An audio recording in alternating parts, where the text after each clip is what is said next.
ಶ್ರೀ ಜಗದ್ಗುರು ಶ್ರೀ ರೇವಣಸಿದ್ದೇಶ್ವರ ವಿರಕ್ತಮಠ ಜಾತ್ರಾ ಮಹೋತ್ಸವದ ಆಮಂತ್ರಣ ಪತ್ರಿಕೆ ಬಿಡುಗಡೆ. ಶ್ರೀ ಗುರುಸಿದ್ದ ಮಹಾಸ್ವಾಮಿಗಳು, ಶ್ರೀ ರೇವಣಸಿದ್ದೇಶ್ವರ ವಿರಕ್ತಮಠ, ಬೆಂಡವಾಡ.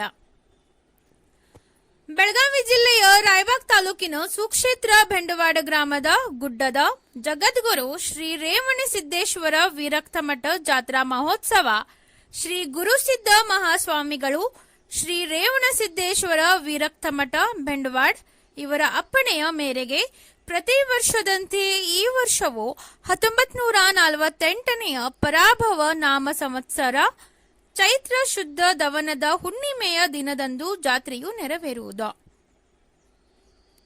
ಬುಧವಾರ ದಿನಾಂಕ 1 ಏಪ್ರಿಲ್ 2026ರಿಂದ ಶುಕ್ರವಾರ ದಿನಾಂಕ 3 ಏಪ್ರಿಲ್ 2026ರವರೆಗೆ 3 ದಿನಗಳವರೆಗೆ ವಿಶೇಷ ಕಾರ್ಯಕ್ರಮಗಳನ್ನು ಹಮ್ಮಿಕೊಳ್ಳಲಾಗಿದೆ. ಬುಧವಾರ ದಿನಾಂಕ 1 ಏಪ್ರಿಲ್ 2026ರಂದು ಬೆಂಡವಾಡ ಗ್ರಾಮದಿಂದ ಶ್ರೀ ರೇವಣಸಿದ್ದೇಶ್ವರ ಉತ್ಸವ ಮೂರ್ತಿಯ ಪೂಜೆಯು ನೆರವೇರುವುದು ಮತ್ತು ಗುಡ್ಡದ ಶ್ರೀ ಮಠದ ಕ್ಷೇತ್ರಕ್ಕೆ ಆಗಮಿಸುವುದು. ಗುರುವಾರ ದಿನಾಂಕ 2 ಏಪ್ರಿಲ್ 2026ರಂದು ಮುಂಜಾನೆ 6 ಗಂಟೆಗೆ ಹಸ್ತ ನಕ್ಷತ್ರದೊಂದಿಗೆ ಕತ್ರು ಗದ್ದುಗೆಗೆ ರುದ್ರಾಭಿಷೇಕ, ಮುಂಜಾನೆ 8 ಗಂಟೆಗೆ ಲಿಂಗ ದೀಕ್ಷೆ ಮತ್ತು ಅಯಾಚಾರ ಶ್ರೀ ವಿರೂಪಾಕ್ಷ ಸ್ವಾಮಿಗಳು ಹೊಸಮಠ ಘಟಪ್ರಭಾ ಇವರಿಂದ ಹಾಗೂ ಮಧ್ಯಾಹ್ನ 12ರಿಂದ ಪರೂರ ಭಕ್ತರಿಂದ ನೈವೇದ್ಯ ಸಮರ್ಪಣೆ. ಸಾಯಂಕಾಲ 5 ಗಂಟೆಗೆ ಧಾರ್ಮಿಕ ಶಿವಾನುಭವ ಕಾರ್ಯಕ್ರಮ ಹಾಗೂ ಸತ್ಕಾರ ಸಂಗೀತ ಸೇವೆಯೊಂದಿಗೆ ಪ್ರಾರಂಭ ಆಗಲಿದೆ. ಈ ಕಾರ್ಯಕ್ರಮವು ಶ್ರೀ ಗುರುಸಿದ್ದ ಮಹಾಸ್ವಾಮಿಗಳು ವಿರಕ್ತಮಠ, ಬೆಂಡವಾಡ ಇವರ ಅಧ್ಯಕ್ಷತೆಯಲ್ಲಿ ನಡೆಯಲಿದೆ ಮತ್ತು ಮಾನ್ಯ ಶ್ರೀ ಪ್ರತಾಪ್ ಪಾಟೀಲ್ ಅಧ್ಯಕ್ಷರು, PLD ಬ್ಯಾಂಕ್ ರಾಯಬಾಗ್ ಇವರ ಅಮೃತ ಹಸ್ತದಿಂದ ಉದ್ಘಾಟನೆ ಆಗಲಿದೆ.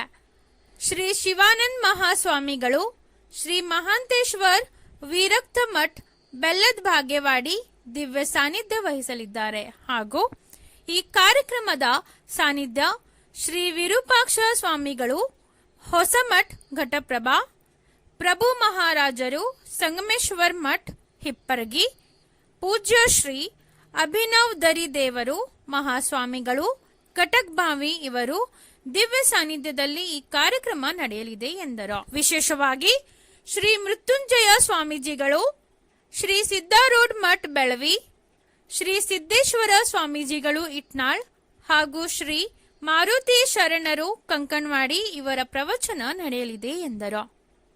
ಅದೇ ದಿನ ರಾತ್ರಿ 9 ಗಂಟೆಗೆ ಕರಡಿ ಮಜಲು, ಖಣಿವಾದನ ಹಾಗೂ ಡೊಳ್ಳಿನ ಪದಗಳು. ಶುಕ್ರವಾರ ದಿನಾಂಕ 3 ಏಪ್ರಿಲ್ 2026ರಂದು ಮುಂಜಾನೆ 7 ಗಂಟೆಗೆ ಪೂಜೆ ಮುಗಿದ ನಂತರ ಪಲ್ಲಕ್ಕಿಗಳು ಶ್ರೀ ರೇವಣಸಿದ್ದೇಶ್ವರ ಗಿರಿ ಏರುವುದು.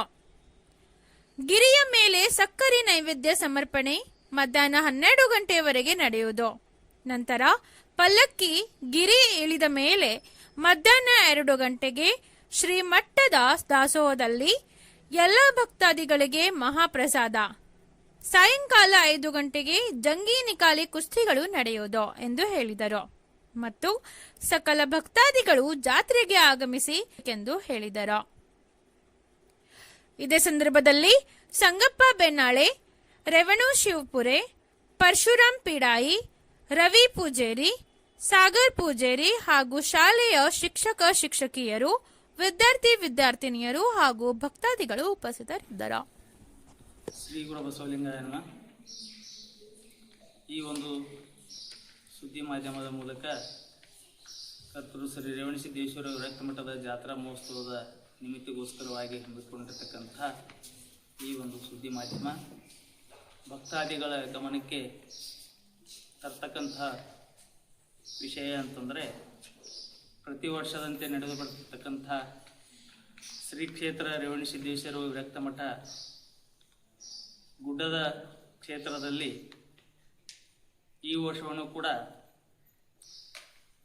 2026ನೇ ಇಸ್ವಿ ಬುಧವಾರ ದಿನಾಂಕ 1/4/2026ರಿಂದ 3/4/2026ರವರೆಗೆ ಜಾತ್ರೆ ವಿಜೃಂಭಣೆಯಿಂದ ನೆರವೇರತಕ್ಕಂಥದ್ದು. 1ನೇ ತಾರೀಕಿನ ದಿವಸ ಬೆಂಡವಾಡ ಗ್ರಾಮದಲ್ಲಿ ಪಲ್ಲಕ್ಕಿಯ ಉತ್ಸವ ಮೂರ್ತಿ ಪಲ್ಲಕ್ಕಿ ಪೂಜೆಗೊಂಡು ಗುಡ್ಡದ ಕ್ಷೇತ್ರಕ್ಕೆ ಶ್ರೀಮಠದ ಆವರಣಕ್ಕೆ ಆಗಮಿಸಿ 2ನೇ ತಾರೀಕಿನ ದಿವಸ ಹುಣ್ಣಿಮೆಯ ನಿಮಿತ್ತಗೋಸ್ಕರವಾಗಿ ಪರವೂರಿನ ಭಕ್ತಾದಿಗಳ ಒಂದು ನೈವೇದ್ಯವನ್ನು ಸಂಭ್ರಮದಿಂದ ಪಲ್ಲಕ್ಕಿ ಉತ್ಸವ ವಿಜೃಂಭಣೆಯಿಂದ ನೆರವೇರ್ತದೆ. 4ನೇ ತಾರೀಕು ಅದೇ 3ನೇ ತಾರೀಕು ಅದೇ ದಿವಸ, 2ನೇ ತಾರೀಕು ಅದೇ ದಿವಸ ಸಾಯಂಕಾಲ 4 ಗಂಟೆಗೆ ಧಾರ್ಮಿಕ ಸಭೆ ಸಾರ್ವಜನಿಕವಾಗಿ ಹಮ್ಮಿಕೊಂಡಿರ್ತಕ್ಕಂಥದ್ದು. ಆ ಒಂದು ಸಭೆಯ ಸನ್ನಿಧಾನವನ್ನು ಪರಮ ಪೂಜ್ಯ ಶಿವಾನಂದ ಮಹಾಸ್ವಾಮಿಗಳವರು ಬೆಲ್ಲದ ಬಾಗೇವಾಡಿ ವಿರಕ್ತಮಠ ಮಾಂತೇಶ್ವರ ವಿರಕ್ತಮಠ ಅವರು ಕೂಡ ಈ ಒಂದು ಸಭೆಗೆ ಸಾನ್ನಿಧ್ಯವನ್ನು ವಹಿಸಿಕೊಂಡು ನೆರವೇರಿಸಿಕೊಡ್ತಾ ಇದ್ದಾರೆ. ಅದೇ ರೀತಿಯಾಗಿ ನಮ್ಮ ತಾಲೂಕಿನ ಹಿರಿಯರಾಗಿರ್ತಕ್ಕಂತಹ ಸನ್ಮಾನ್ಯ ಶ್ರೀ ಮುಖ್ಯ ಅತಿಥಿಗಳಾಗಿ ಪ್ರತಾಪಣ್ಣ ಪಾಟೀಲ್ರವರು, ನಮ್ಮ ಶಾಸಕರಾಗಿರ್ತಕ್ಕಂಥ ದುರ್ಯೋಧನ ಐಹೊಳೆ ಅವರು, ಎಲ್ಲ ಹರಗುರು ಚರ್ಮರ್ತಿಗಳು ಆಗಮಿಸ್ತಾರೆ. ಅವರ ಒಂದು ಸಮ್ಮುಖದಲ್ಲಿ ಆ ಕಾರ್ಯಕ್ರಮ ನೆರವೇರ್ತದೆ. ಆ ಭಕ್ತಾದಿಗಳ ಒಂದು ಭಕ್ತಿಯಿಂದ ಮಾಡ್ತಕ್ಕಂತಹ ವಿಶೇಷವಾಗಿ ಆ ಒಂದು ನೈವೇದ್ಯದ ಒಂದು ಪ್ರಾಮುಖ್ಯತೆ ಇರ್ತದೆ. ಆ ಕಟ್ಟಿನ ಬಾಣವನ್ನು ನೈವೇದ್ಯ ಅಂಥೇಳಿ 11 kg ಕಟ್ಟಿನ ಬಾಣದ ಒಂದು ನಮ್ಮ ಮಠದ ಪರಂಪರೆ. ಆ ಪರಂಪರೆ ಮೂಲಕ ಸಮಸ್ತ ಭಕ್ತಾದಿಗಳು ಈ ಕ್ಷೇತ್ರಕ್ಕೆ 3 ದಿವಸಗಳ ಪರ್ಯಂತರವಾಗಿ ಕ್ಷೇತ್ರದಲ್ಲೇ ತಮ್ಮ ವಸತಿ ಸೌಕರ್ಯಗಳನ್ನು ತೆಗೆದುಕೊಂಡು ಬಂದು ಇಲ್ಲೇ ನೈವೇದ್ಯವನ್ನು ನಿರ್ಮಾಣ ಮಾಡಿ 11 ಕಿಲೋ ಬೇಳೆಯನ್ನು ಕುದಿಸಿ, ಅದು ವಿಶೇಷವಾಗಿರ್ತಕ್ಕಂಥ ಒಂದು ಕಟ್ಟಿನ ಬಾಣ ಅಂಥೇಳಿ ಅದಕ್ಕೊಂದು ಪೂರ್ವಿ ಕಾಲದಿಂದ ಬಂದಿರತಕ್ಕಂಥ ಒಂದು ಪರಂಪರೆ. ಆ ಪರಂಪರೆಯನ್ನು ನಡೆಸಿಕೊಂಡು ಬಂದು ಪಲ್ಲಕ್ಕಿ ಉತ್ಸವ ಮುಗಿದ ಮೇಲೆ ಮಧ್ಯಾಹ್ನ 12 ಗಂಟೆಗೆ ನೈವೇದ್ಯವನ್ನು ಸಮರ್ಪಣೆ ಮಾಡಿ ಕಾರ್ಯಕ್ರಮ ನಡೀತದೆ. ವಿಶೇಷವಾಗಿ ನಮ್ಮ ಕ್ಷೇತ್ರದ, ನಮ್ಮ ಮಠದ ಪರಂಪರೆಯ ಅನುಗುಣವಾಗಿ ನಡೆದುಕೊಂಡು ಬರ್ತಕ್ಕಂಥದ್ದು ಪಲ್ಲಕ್ಕಿ ಉತ್ಸವದ ಒಂದು ಪ್ರಾಮುಖ್ಯತೆ. ಪಲ್ಲಕ್ಕಿ ಉತ್ಸವದ ಜೊತೆಯಲ್ಲಿ 3ನೇ ತಾರೀಕು ಗುಡ್ಡದ ಗಿರಿಯ ಮೇಲೆ ಪಲ್ಲಕ್ಕಿಗಳು ಗಿರಿಯನ್ನು ಏರಿ ಅಲ್ಲಿ ಆ ಒಂದು ವಿಶೇಷವಾಗಿರ್ತಕ್ಕಂಥ ಪ್ರಾಮುಖ್ಯತೆ ಸಕ್ಕರೆ ನೈವೇದ್ಯವನ್ನು, ಮುದ್ದೆ ಸಕ್ಕರೆ ನೈವೇದ್ಯವನ್ನು ಹಂಚ್ತಕ್ಕಂಥದ್ದು. ಆ ಒಂದು ಸಕ್ಕರೆ ಜೊತೆಯಲ್ಲಿ ಕಟ್ನಿ ಬಾಣ, ಹೋಳಿಗೆ ಅಂತಕ್ಕಂತಹ ವಿಶೇಷ ನಮ್ಮ ಮಠದ ಪ್ರಾಮುಖ್ಯತೆಯನ್ನು ಪಡೆದಿರತಕ್ಕಂಥ ಒಂದು ಕರ್ತೃ ರೇವಣಸಿದ್ದೇಶ್ವರ, ಪಾವಡಿ ಸಿದ್ದೇಶ್ವರ ಒಂದು ಹರಕೆಯ ಬಾಣ ಅಂತ ಹೇಳಿ ಎಲ್ಲ ಭಕ್ತಾದಿಗಳು, ಈ ನಮ್ಮ ಸುತ್ತಮುತ್ತಲಿನ ನಾಡಿನ ಎಲ್ಲ ಸಮಸ್ತ ಜನತೆಗೆ ಒಂದು ಯಾವುದಾದ್ರೂ ಶುಭ ಕಾರ್ಯ ನಡಿಬೇಕಾದ್ರೆ ಆ ಒಂದು ಕಟ್ಟಿನ ಬಾಣವನ್ನು ಮಾಡಿ ಆ ದೇವರ ನೈವೇದ್ಯವನ್ನು ಸಮರ್ಪಣೆ ಮಾಡಿದ ಮೇಲೇ ಎಲ್ಲ ವಿಶೇಷಿತವಾಗಿ ನಡೀತಕ್ಕಂಥ ಕಾರ್ಯಗಳಿರ್ತವೆ. ಆ ದಿಶೆ ಒಳಗೆ ಇವತ್ತು ನಡೆದುಕೊಂಡು ಬಂದಿರತಕ್ಕಂಥ ಒಂದು ಮಠದ ಪರಂಪರೆ.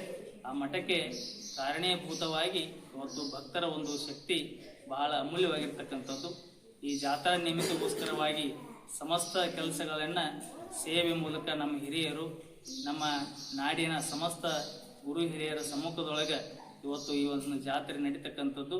ಅದರ ನಿಮಿತ್ತಗೋಸ್ಕರವಾಗಿ ಈ ಒಂದು ನಮ್ಮ ಭಕ್ತರ ಇಳ್ಕೊಳ್ಳಲಿಕ್ಕೆ ಮಠದ ಆವರಣದಲ್ಲಿ ನಮ್ಮ ಹುಣಚಿನ ಬಣ್ಣದ ಒಂದು ಆವರಣವನ್ನು ಸ್ವಚ್ಛವನ್ನಗೊಳಿಸುವಂತಹ ಕೆಲಸ ಈಗ ಮಂಟೂರು ಗ್ರಾಮದ ಸಮಸ್ತ ಯುವಕರು, ನಮ್ಮ ಬಂಡವಾಳ ಗ್ರಾಮದ ಸಮಸ್ತ ಹಿರಿಯರು, ನಮ್ಮ ಯುವಕರು, ನಮ್ಮ ಶಾಲಾ ಬಳಗದ ನಮ್ಮ ರವಿ ಸರ್ ಅವರ ಒಂದು ಸಮ್ಮುಖದೊಳಗೆ ನಮ್ಮ ಶಾಲಾ ಶಿಕ್ಷಕ ಬಳಗದವರು ಎಲ್ಲರೂ ಕೂಡಿಕೊಂಡು ಇವತ್ತು ದಾಸೋಹವನ್ನು ನಡೆಸಿಕೊಂಡು ಬರ್ತಕ್ಕಂಥ ಒಂದು ಮಠದ ಪರಂಪರೆ. ನಮ್ಮ ಶಾಲೆಯಲ್ಲಿ ಓದ್ತಕ್ಕಂಥ ಮಕ್ಕಳ ಒಂದು ಊಟದ ವ್ಯವಸ್ಥೆ, ಒಂದು ಮಠದಿಂದ ಸಿಗ್ತಕ್ಕಂತಹ ಆ ಶಾಲಾ ಮಕ್ಕಳಿಗೆ ಅನ್ನ ದಾಸೋಹ ದಿನನಿತ್ಯ ನಡೀತಕ್ಕಂಥ ಒಂದು ಕಾರ್ಯಕ್ರಮ. ಆ ದಿಶೆಯೊಳಗೆ ಇವತ್ತು ನಮ್ಮ ಸಮಸ್ತ ಭಕ್ತ ಸಮೂಹ ಬಹಳ ಅಚ್ಚುಕಟ್ಟಾಗಿ ನಡೆದುಕೊಂಡು ಬಹಳ ಒಂದು ಶಕ್ತಿ ಪ್ರಧಾನವಾಗಿ ಬೆಳೆದು ಬರತಕ್ಕಂಥ ಒಂದು ಸೇವೆಯನ್ನು ಸಲ್ಲಿಸ್ತಕ್ಕಂಥ ಸಮಸ್ತ ಭಕ್ತಾದಿಗಳು ಇವತ್ತು ಹಲವಾರು ಜನತೆ ಕೂಡಿಕೊಂಡು ಸೇವೆಯಲ್ಲಿ ತೊಡಗಿದ್ದಾರೆ. ಆ ದಿಶೆ ಒಳಗೆ ಈ ಮೂಲಕ ಭಕ್ತಾದಿಗಳಿಗೆ ತಿಳಿಸಿಪಡಿಸುವುದೇನೆಂದರೆ ಎಲ್ಲ ವ್ಯವಸ್ಥೆಗಳು ಅನ್ನ ದಾಸೋಹವನ್ನು ಹಿಡಿದುಕೊಂಡು ಒಂದು ಪ್ರತಿ ವರ್ಷದಂತೆ ನಡೀತಕ್ಕಂಥ ಎಲ್ಲ ವ್ಯವಸ್ಥೆಗಳು ಒಂದು ನಿಗಮವಾಗಿ ಸಾಗ್ತಾ ಇದ್ದಾವೆ. ಆ ದಿಶೆ ಒಳಗೆ ಆ ಮಠಕ್ಕೆ ಜಾತ್ರೆಯೊಳಗೆ ಸಮಸ್ತ ಭಕ್ತಾದಿಗಳು ಪಾಲ್ಗೊಂಡು ದರ್ಶನ ಆಶೀರ್ವಾದವನ್ನು ಪಲ್ಲಕ್ಕಿ ಉತ್ಸವವನ್ನು ವಿಜೃಂಭಣೆಯಿಂದ ಆಚರಿಸುವುದನ್ನು ತಾವು ಗಮನಿಸಬೇಕು, ಆ ಸೇವೆಯಲ್ಲಿ ಪಾಲ್ಗೊಳ್ಳಬೇಕೆಂಬತಕ್ಕಂಥ ಮಾತನ್ನು ಈ ಮೂಲಕ ತಿಳಿಸಿದ್ದಾರೆ. ಶ್ರವಣದೋಣಿಯ ನಿಮಿತ್ತಗೋಸ್ಕರವಾಗಿ ಹಸ್ತ ನಕ್ಷತ್ರ ಮೂಲಕ ಒಂದು ನಕ್ಷತ್ರ ಇರ್ತದೆ. ಆ ಹಸ್ತ ನಕ್ಷತ್ರ 3 ದಿವಸದೊಳಗೆ 1 ದಿವಸ ಸಿಗಬೇಕಾಗ್ತದೆ. ಆ ಒಂದು ನಕ್ಷತ್ರ ಹಿಂದ ಮುಂದೆ ನೋಡಿಕೊಂಡು 3 ದಿವಸ ಪರ್ಯಂತ ನಡೀತದೆ.